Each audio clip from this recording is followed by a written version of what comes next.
સુરતના cyber crime સેલે એક આરોપીની ધરપકડ કરી છે, જેમણે ફરિયાદીને ડિજિટલ રીતે ફસાવીને લગભગ 19.91 લાખ રૂપિયા પડાવી લીધા હતા.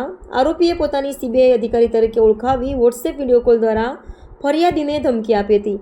તેમણે ફરિયાદીને કહ્યું કે તેમના નામે એક પાર્સલમાંથી ડ્રગ્સ મળી આવ્યું છે અને જો સહકાર નહીં કરો તો ઘરે પહોંચીને ધરપકડ કરવામાં આવશે. આ ધમકીથી ડરીને ફરિયાદીએ આરોપીને 19,91,000 રૂપિયા ટ્રાન્સફર કર્યા હતા. આ મામલામાં સાયબર ક્રાઇમ બ્રાન્ચે કેસ દાખલ કરી આરોપીને મહેસાણા ખાતેથી ઝડપી પાડવામાં સફળતા મેળવી હતી.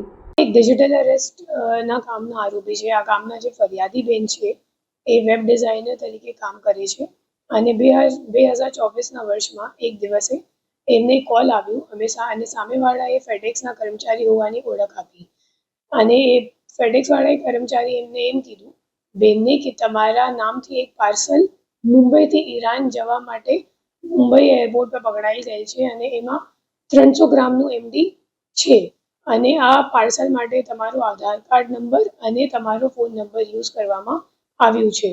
તો જો આ પાર્સલ તમારું નથી તો પછી તમારે મુંબઈ ક્રાઇમ બ્રાન્ચ સાથે વાત કરવી પડશે. આ કહીને પછી એ માણસે એમનું કોલ ફોરવર્ડ કરી દીધું અને મુંબઈ ક્રાઇમ બ્રાન્ચના ઓફિસર તરીકે વાત કરવાવાળો બીજા એક આરોપીએ એ બેનને કીધું કે તમારા ઘણા બધા બીજા ડોક્યુમેન્ટ્સ પણ છે જે RBI અને ED વાળા છે, તો અમે લોકોએ તમને સ્કાઇપ કોલ પર વિડીયો કોલ કરીશ. પછી એ લોકોએ સ્કાઇપ કોલમાં બેનને વિડીયો કોલ કર્યું અને ખોટા દસ્તાવેજી પુરાવા જેમાં ED અને RBIનો સ્ટેમ્પ હતો એ એમને બતાવ્યું.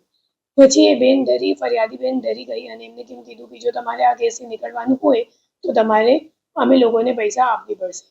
જ્યારે આ ફરિયાદીએ એમ જણાવ્યું કે મારી પાસે અત્યારે ખાતામાં પૈસા નથી, તો આ આરોપીઓ બેનને એમ કીધું કે તમે મોબાઈલથી ICICI બેંકમાંથી ઇન્સ્ટા લોન લઈ લો અને પછી અમે લોકોને પૈસા ટ્રાન્સફર કરો.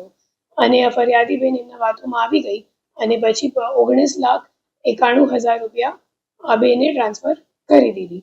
જ્યારે આ કોલ ચાલુમાં હતી ત્યારે સાંજે 7 વાગે એમના પતિ જ્યારે ઘર આવ્યા તો એ સામેવાળા ડરી ગયા અને એ લોકોએ કોલ મૂકી દીધું અને ત્યારે પતિને ખબર પડી ગઈ કે આ બેન સાથે ફ્રોડ થઈ ગયું છે. પછી એ લોકોએ સાયબર ક્રાઇમ પોલીસ સ્ટેશનમાં ફરિયાદ નોંધાવી. અત્યારે અમે લોકોએ જે આરોપીને લઈને આવેલા છે ઓલરેડી એમની પાસેથી રિકવરીની પ્રક્રિયા પણ ચાલુ છે અને એમનું